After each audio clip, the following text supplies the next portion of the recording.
si tu veux entrer dans la vie. Matthieu chapitre 19, versets 16 à 21. Un jour, un homme vint en courant vers Jésus pour poser cette question. Qu'est-ce que je dois faire pour avoir la vie éternelle? Voilà une question fondamentale, une question dont nous aimerions tous connaître la réponse. Qu'est-ce qu'il faut faire pour obtenir la vie éternelle? Imaginez ce qui arriverait si vous aviez la vie éternelle. Quelle magnifique perspective, n'est-ce pas? Mais je crains que la réponse va vous décevoir. Comme nous le verrons, les paroles de Jésus n'ont rien pour nous réconforter. Cet incident est rapporté dans 3 évangiles, ceux de Matthieu, Marc et Luc. Lisons le récit de Matthieu. Matthieu chapitre 19, versets 16 à 21. Et voici, quelqu'un s'approchant, lui dit, « Maître, quel bien ferai-je pour avoir la vie éternelle? » Et il lui dit, « Pourquoi m'interroges-tu touchant ce qui est bon? Un seul est bon. Mais si tu veux entrer dans la vie, garde les commandements. » Il lui dit, « Lesquels? » Et Jésus dit, « Tu ne tueras point, tu ne commettras point d'adultère, tu ne déroberas point, tu ne diras point de faux témoignages, honore ton père et ta mère, et tu aimeras ton prochain comme toi-même. » Le jeune homme lui dit, « J'ai gardé toutes ces choses.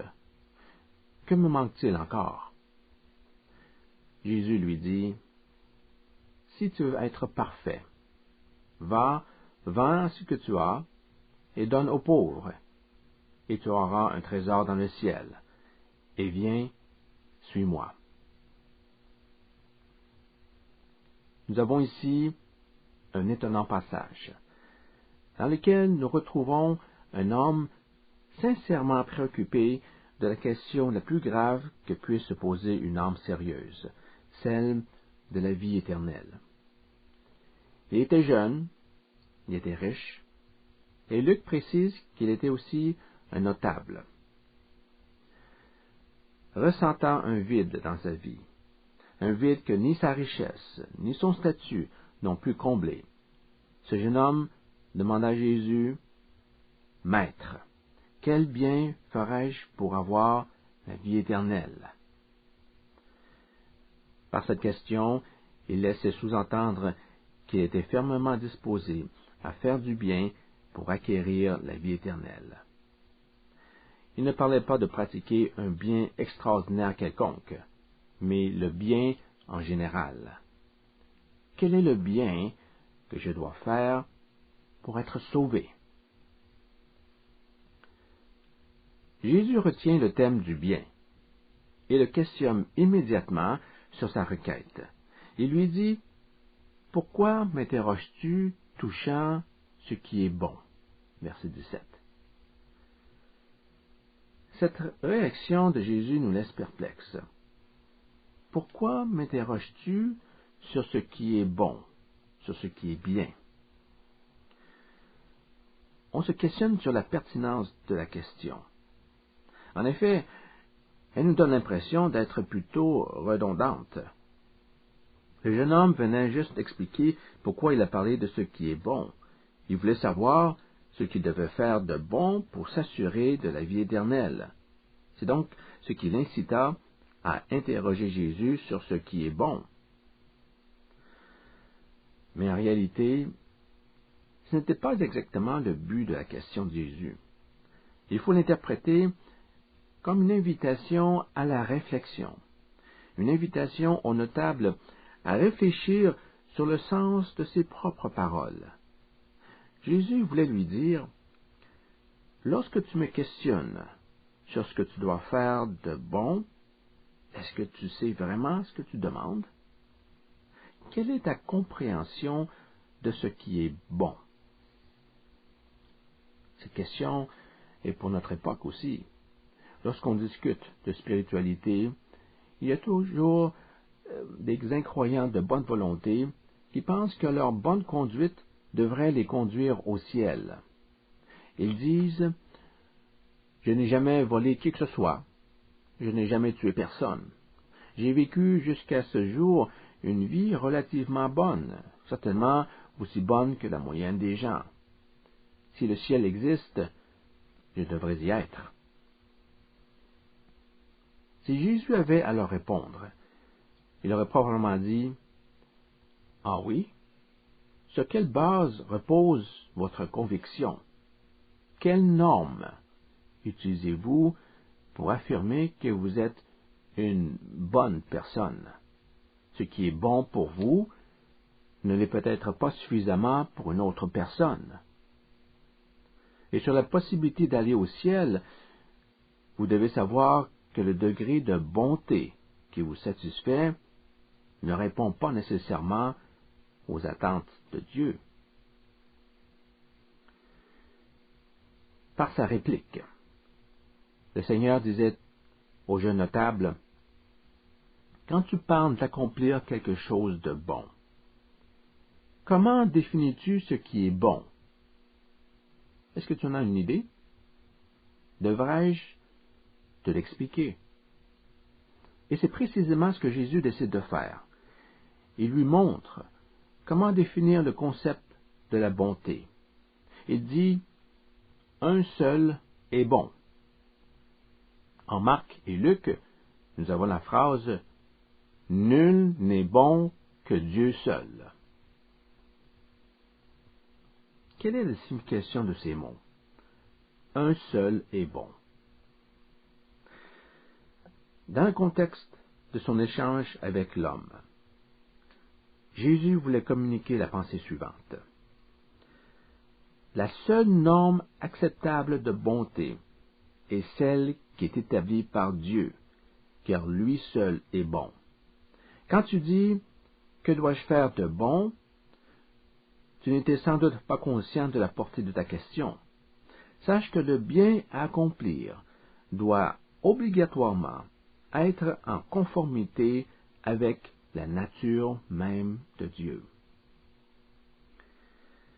Voyez-vous, dans la perspective divine, aucune œuvre ne peut être appelée bonne si elle ne se conforme pas au caractère de Dieu. À quoi alors ressemble son caractère? Je crois qu'on peut le résumer par ces deux mots.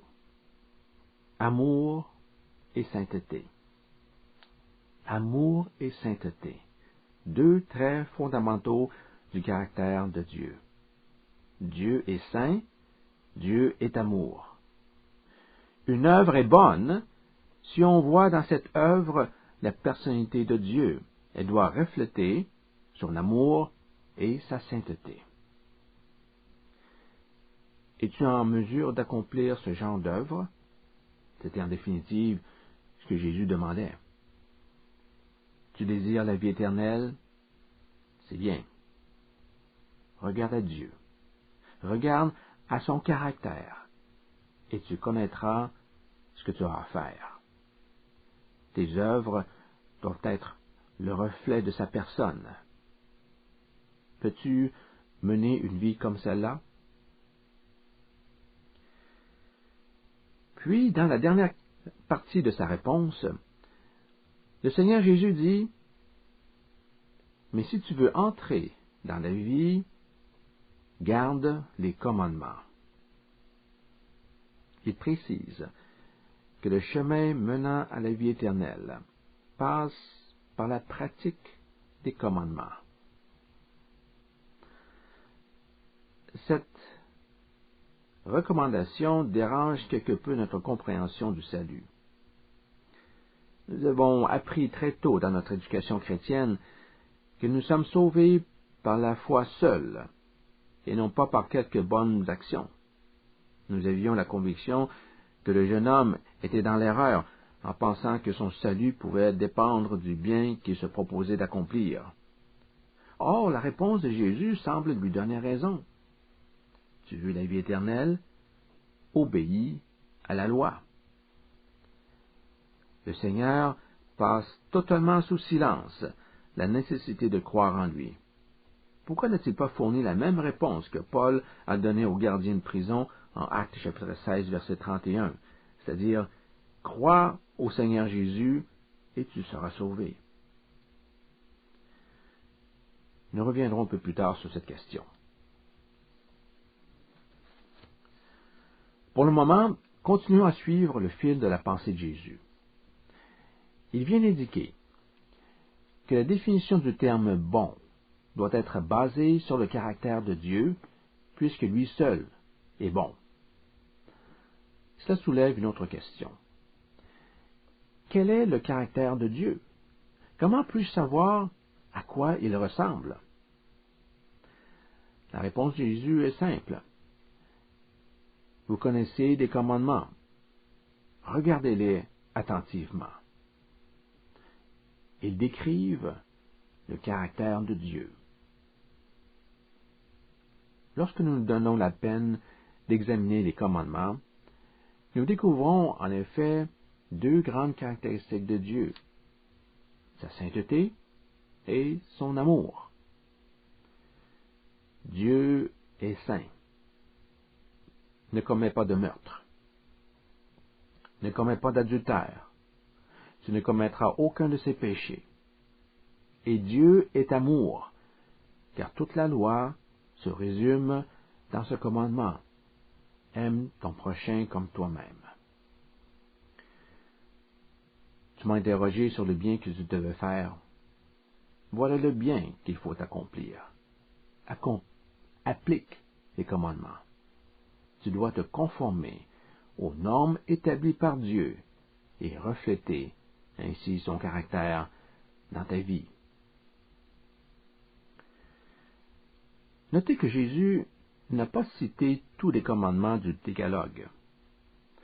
Observez bien ceux qu'il a choisis. Tu ne tueras point. 6e commandement. Tu ne commettras point d'adultère. 7e commandement. Tu ne déroberas point. 8e commandement. Tu ne diras point de faux témoignages. 9e commandement. Honore ton père et ta mère. 5e commandement. Tu aimeras ton prochain comme toi-même. Résumé des commandements. Vous pouvez sans doute énumérer intégralement les 10 commandements. Ils sont décrits en Exode chapitre 20, versets 2 à 17, et Deutéronome chapitre 5, versets 6 à 21. Ne trouvez-vous pas curieux que Jésus ait omis de mentionner le premier commandement? Il ne dit rien du second commandement, rien non plus concernant le 3e commandement. Il cite seulement les commandements de la 2e table, celle qui régit les rapports humains. Il s'agit du 6e, du 7e, du 8e, du 9e, du 5e et de son résumé. Comment expliquez-vous le choix de Jésus? Le premier commandement a trait à notre relation avec Dieu. Il en est de même du 2e et du 3e. Les 3 premiers commandements sont à la base de la foi chrétienne. Pourtant, Jésus n'en parle pas. Étrange. On se serait attendu à ce qu'il dise « Tu n'auras pas d'autre Dieu devant ma face » ou encore « Tu ne prendras point le nom de l'Éternel ton Dieu en vain ». Mais ce n'est pas le cas. Il fait porter toute notre attention sur les commandements qui interviennent dans nos rapports avec notre prochain. Y a-t-il une raison?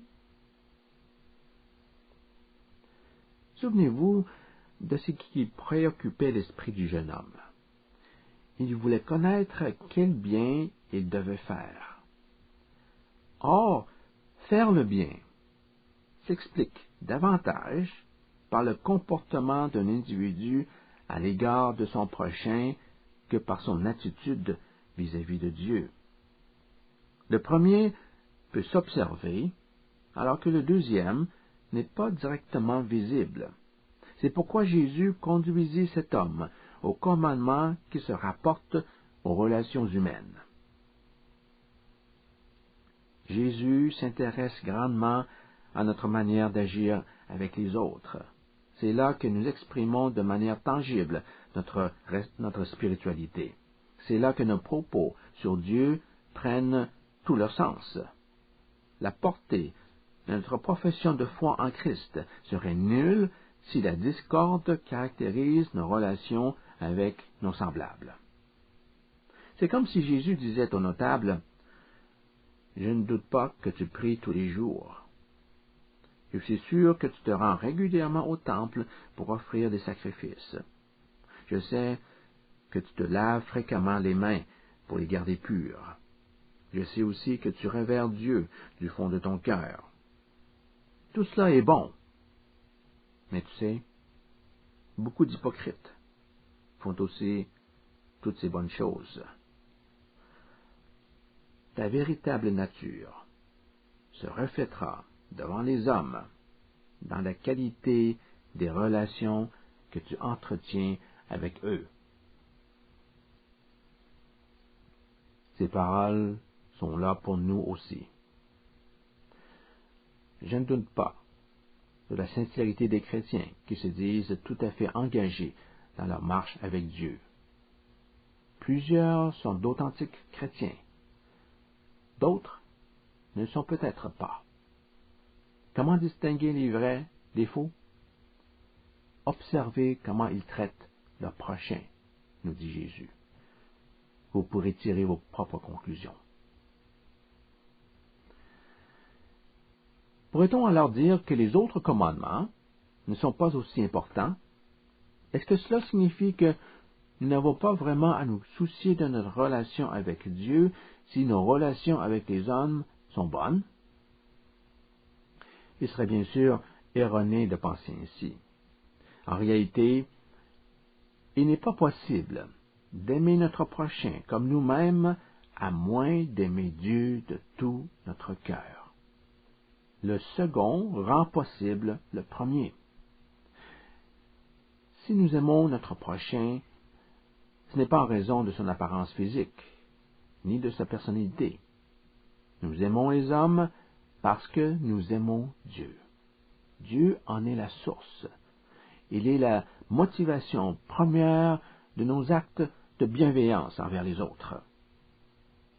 Vous voyez que les commandements de la deuxième table peuvent difficilement se réaliser sans la mise en pratique des commandements de la première table, c'est-à-dire ceux qui concernent directement nos rapports avec Dieu. Revenons maintenant à la question que j'ai soulignée plus tôt. Pouvons-nous être sauvés en suivant la loi? Le jeune homme avait demandé, « Comment puis-je avoir la vie éternelle? » Et Jésus a dit, « Obéis au commandement. » Devant une telle réponse, ne serait-il pas logique de penser que la pratique de la loi permet d'atteindre le salut? Non. Ce serait une erreur. Que signifient alors les paroles de Jésus? J'aimerais les expliquer le plus précisément possible par ces 2 points. Point numéro 1.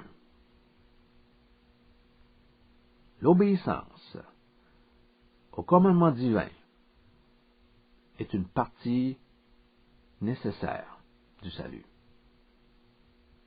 Jésus a déclaré en Matthieu chapitre 5, verset 17, que sa venue n'a rien changé à la loi. Celle-ci demeure entière. En fait, il était venu pour accomplir la loi, et non pas pour l'abroger. Le contenu cérémonial de la loi, étant réalisé en Christ, n'a plus à être pratiqué. Cependant, le croyant est tenu aux obligations morales de la loi. Il n'est plus sous la loi, certes, mais il n'est pas sans loi. Un disciple ne peut pas marcher sur la voie de la vie éternelle et en même temps mener une vie qui ne respecte pas les commandements. En ce sens, le respect des ordonnances bibliques est nécessaire pour ceux qui entrent dans la vie éternelle. Point numéro 2. L'obéissance au commandement divin n'est pas présentée comme un moyen suffisant pour accéder au salut. Jésus ne dit pas au jeune homme que s'il vendait tous ses biens, il aurait la vie éternelle. Il n'a jamais enseigné que nous devions nous élever par nos efforts jusqu'à la sainteté parfaite de la loi et entrer ainsi dans la vie. Il est possible d'établir sa propre justice en arrangeant les commandements de manière à se persuader qu'on les a parfaitement accomplis. Mais cette justice est celle des hommes et elle ne peut pas sauver. C'est pourquoi Jésus dit à ses disciples en Matthieu chapitre 5 verset 20, « Si votre justice ne surpasse pas celle des scribes et des pharisiens, vous n'entrerez point dans le royaume des cieux. » Je crois que le jeune homme était réellement sincère quand il affirmait avoir gardé tous les commandements. Mais dans son ignorance de la spiritualité, il les avait interprétés selon sa propre justice. Dans ce sens, il pouvait avoir raison. Et pourtant, même s'il s'était sérieusement appliqué à mener une vie morale, son âme n'avait pas le repos. Il avait un vague sentiment qu'il lui manquait toujours quelque chose. « Qu'est-ce qui me manque encore ?» demanda-t-il à Jésus. Il lui fallait une justice supérieure à celle des scribes et des pharisiens. Il lui manquait la justice de la foi. C'est ce que lui indiqua Jésus. « Il te manque une chose, » dit le Seigneur en Marc chapitre 10, verset 21. « Va, vends tout ce que tu as, donne-le aux pauvres, et tu auras un trésor dans le ciel. Puis viens et suis-moi. » L'ordre de tout vendre et de suivre le Seigneur était en fait un appel à la foi, car le jeune homme n'aurait pas pu s'abandonner à de telles exigences sans la foi en Christ. La foi est le seul moyen de salut, et c'est ce qui lui manquait. Nous devons reconnaître qu'en ordonnant l'homme de se dépouiller de tous ses biens, Jésus a fait montre d'un certain radicalisme. Il l'obligeait à subir des pertes financières majeures et immédiates que peu de gens accepteraient. Pourquoi avoir été aussi dur? Pourquoi avoir choisi de confronter le jeune homme avec une exigence qu'il n'a jamais imposée à d'autres disciples fortunés, comme la famille de Marie, Marthe et Lazare, ou la riche femme de Chuza, ou Joseph d'Arimathée, ou encore Zachée, ce riche chef des péagers qui avait promis de donner la moitié de ses biens aux pauvres. La lecture de ce récit nous rend mal à l'aise, parce que nous demandons si Jésus exige de nous la même chose. L'histoire de l'interprétation de ce passage se divise entre ceux, la minorité, qui considèrent l'action de tout vendre comme une exigence unilatérale pour tous, et ceux, la majorité, qui croient qu'il ne s'applique qu'au jeune homme. Ici, je me joins à l'opinion de la majorité. À mon avis, c'était une injonction que Jésus adressait spécifiquement à ce riche. Voici ma compréhension de la situation. Le jeune notable affirmait avoir observé tous les commandements depuis sa jeunesse. Sur ces déclarations, Marc nous dit que Jésus, l'ayant regardé, l'aima. Marc chapitre 10, verset 21. Cette phrase est importante pour au moins 2 raisons. Premièrement, elle révèle le sentiment de Jésus. Le Seigneur éprouva une grande compassion pour une personne sincèrement en quête de la vérité et pourtant désespérément perdue. Deuxièmement, elle suggère qu'en l'ayant regardé, Jésus discernait dans le cœur de cet homme un grave problème. Il savait que son attachement à ses possessions terrestres l'empêcherait d'avoir la vie éternelle. C'est pourquoi Jésus lui dit de se débarrasser de cette entrave. Vends tout ce que tu as, puis viens et suis-moi. Ainsi, l'ordre de vendre ses biens ne doit pas être appliqué à tous. Il concernait ce jeune homme en particulier dont l'amour des richesses était connu de Jésus. Maintenant, il ne faudrait pas penser pour autant que cette injonction ne s'applique jamais aux chrétiens. La vente de tous les avoirs peut être demandée par Dieu à certains. Il y a des gens, par exemple, qui ont pris cette décision parce qu'ils se sentaient appelés à œuvrer à temps plein dans un ministère chrétien qui les obligeait à sortir complètement de leur environnement habituel. Peut-être avez-vous ou aurez-vous un jour à considérer cette possibilité. Il ne faudrait pas non plus penser que les pauvres ne sont pas concernés par ce passage. L'amour des biens matériels était le problème spirituel qui assaillait ce riche individu. Or, la cupidité n'est pas uniquement l'affaire des riches. Un pauvre peut avoir la même difficulté et être privé, lui aussi, de la vie éternelle. Jésus avait demandé aux notables de se séparer de sa fortune. Bien que la directive concernait cet homme en particulier, le Seigneur voulait enseigner à tous les disciples qu'ils doivent vivre dans un renoncement du cœur qui leur permette de tout sacrifier pour Dieu. Tout vendre est en effet une forme de reniement de soi. Aucun disciple, riche ou pauvre, ne peut prétendre posséder une foi authentique s'il n'a pas la volonté de se détourner de la confiance dans ses sécurités terrestres pour la placer en Christ au point de tout abandonner pour le suivre. Dans la prochaine leçon, nous nous pencherons sur la réponse du jeune homme et nous en profiterons pour étudier l'enseignement de Jésus sur le danger que la richesse fait courir aux croyants.